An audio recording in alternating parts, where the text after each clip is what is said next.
We already spoke about laying foundational income.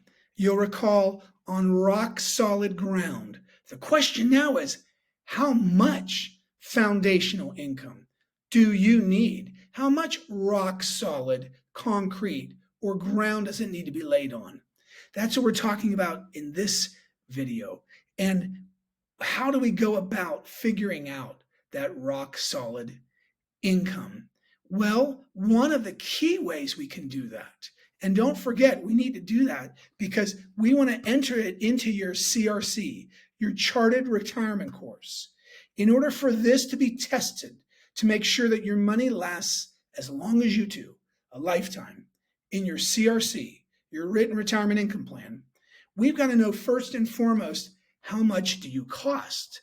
How much will it take for you to be successful in retirement? So we can take your leave and earnings statement or your pay stubs, whatever household income you have. Some of you actually have 2 jobs. A lot of you I've met are teachers part-time, or you have other part-time work. Perhaps your spouse works as well.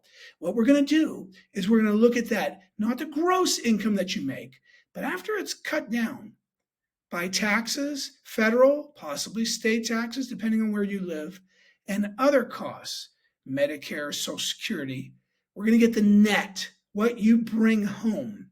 That's the money you use to live on. We're going to add that up. Now, if you're paid every 2 weeks, we're going to add in times 26 pay periods, maybe 24, get a total for the end of the year, and then divide by, that's right, by 12 months. And that's what you're going to need. Now, what do we add back in? Well, federal employees have your FEHB, your Federal Employee Health Insurance. That's your group health insurance. So we're going to add that cost back in. We're going to also add in health insurance, dental, vision, maybe a small amount if you're keeping the basic group life insurance, only till 65, that cost. And then we get a real total amount, multiplying by 26, dividing by 12. Now, if you're self-employed, like I am, my wife and I will look at what? We could look at our pay stubs, but that might not tell the whole story because we do owner draws too. So we can look at our bank statements, because our bank statements, we buy everything with a credit card. As much as we can, we earn points. So let's look at the bank statements every month. All those bills that we have on auto pay, all the money going outbound. We want to look at that and see, what is that total per month? Once we have that, we've captured it. Now we know how much we cost every month, and we can have success. However, what we're going to start at now, let's say you need $8,500 a month, $6,500, $13,000 a month, whatever that amount is.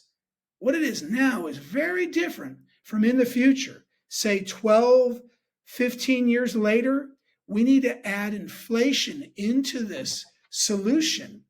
It better include inflation, because then whatever we need now, in 10 or 15 years, it's going to be more money. So each year we're floating that upward, and then you can have success. So now, with that number in mind, our next subject we can address is, how much are your different sources of maybe guaranteed income? That'd be pensions, possibly military pensions even, or VA disability, especially Social Security. How much is that going to be?